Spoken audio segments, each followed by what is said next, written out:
Apa jadinya? Kalau susu kambing dimix dengan herbal yang bermanfaat buat membantu kesehatan pernafasan kita. Jadilah Etafit, teman-teman. Ini serius, guys. Nah, ini beneran ya, bukan hoax, bukan mengada-ada. Saya bukan nyetak sendiri, tapi ini adalah produk real buat kita yang ada gangguan saluran pernafasan seperti batuk, kemudian sesak nafas, pokoknya yang berhubungan dengan saluran pernafasan lah ya.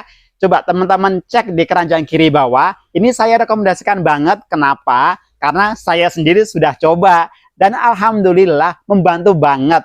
Di dalamnya itu selain susu kambing, ada jahe merahnya, ada cabai jawanya. Itu yang bikin ketika kita minum ada sensasi hangat dan menenangkan. Jadi saya suka banget. Kalau teman-teman setuju, boleh langsung cek di keranjang kiri bawah ya.